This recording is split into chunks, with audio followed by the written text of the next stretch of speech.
চালু থাকা সামাজিক প্রকল্প বন্ধ হচ্ছে না। এই বক্তব্যের পর বাংলার যুবকদের মধ্যে জল্পনা কল্পনা তুঙ্গে। যুবশ্রীর কি হবে এখন? আপামর বাঙালি জনগণের চিন্তা, লক্ষ্মীর ভাণ্ডার এবং স্বাস্থ্যসাথীর ভবিষ্যৎ কি? প্রথমেই বলি, শুভেন্দু অধিকারীর কথা অনুযায়ী চালু থাকা জনকল্যাণমূলক কোনো প্রকল্পই বন্ধ হচ্ছে না, অর্থাৎ বর্তমানে সমস্ত সুবিধা চলতেই থাকবে। এখন আসি স্বাস্থ্যসাথী কার্ড সম্পর্কে। বর্তমানে রাজ্যে চালু আছে স্বাস্থ্যসাথী কার্ড, বিজেপি শাসিত রাজ্যগুলোতে চালু আছে আয়ুষ্মান ভারত কার্ড। প্রশ্ন উঠছে, আয়ুষ্মান ভারত চালু হলে স্বাস্থ্যসাথী কার্ডের কি হবে? বিশেষজ্ঞরা মনে করছেন দুটো কার্ডের সুবিধা কি একসাথে মিলবে, নাকি একটি কার্ড অন্যটির জায়গা নেবে, তা সময়ই বলবে।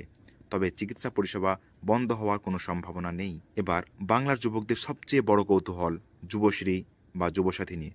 প্রাক্তন রাজ্য সরকার 1500 টাকা করে দেওয়া শুরু করেছিল ইলেকশন চলাকালীন সময়ে। কেন্দ্রীয় স্তরে প্রস্তাবিত 3000 টাকা কি এর সাথে যোগ হয়ে 4500 হবে? বাস্তবিকভাবে এটা হওয়া বেশ কঠিন। হয় 1500 টাকা, নইলে তাদের কথা অনুযায়ী 3000 টাকা দিতে পারে, আবার কিছু নাও দিতে পারে, পুরোপুরি ফাঁকা। মহিলাদের মধ্যে সবচেয়ে বেশি চর্চা হচ্ছে লক্ষ্মীর ভাণ্ডার নিয়ে। বিজেপির ঘোষণা অনুযায়ী এই প্রকল্পের নাম বদলে হবে অন্নপূর্ণা ভাণ্ডার। শুধু তাই নয়, ভাতার পরিমাণও বর্তমানের তুলনায় অনেকটা বাড়িয়ে মাসে 3000 টাকা করার প্রতিশ্রুতি দেওয়া হয়েছে তাদের ইশতেহারে। কিন্তু এখানে একটু জটিলতা বাড়বে। তবে অন্যান্য আরও যে প্রকল্পগুলো আছে, যেমন ছাত্রছাত্রীদের জন্য সাইকেল, ট্যাব বা বিভিন্ন স্কলারশিপের সুবিধাগুলো, এগুলোর নাম বা রূপ বদলাতে পারে, কিন্তু তা চলতে থাকবে সম্ভবত। এখন দেখার বিষয় এগুলো কত দ্রুত তারা করতে পারে এবং আদৌ করবে কিনা। আপনাদের মতামত কমেন্টে জানাতে ভুলবেন না, কেননা আজকের এই ছোট ছোট আলোচনা থেকেই তৈরি হয় এক বিরাট জনমত, যা কিনা আগামীর শাসন ব্যবস্থা বা সরকারি সিদ্ধান্তের মোড় ঘুরিয়ে দিতে পারে।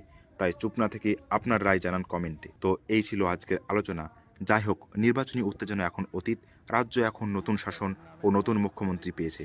তো এই সুযোগে, এই ব্যস্ততার মাঝে জীবনকে একটু সতেজ করতে ঘুরে আসুন পাহাড়ের কোলে, দার্জিলিং, কালিম্পং কিংবা ডুয়ার্সের সবুজ অরণ্য হতে। আপনারা যারা সপরিবারে কিংবা বন্ধুদের বড় গ্রুপ নিয়ে যেতে চান, তাদের জন্য আমাদের স্পেশাল প্যাকেজ রয়েছে।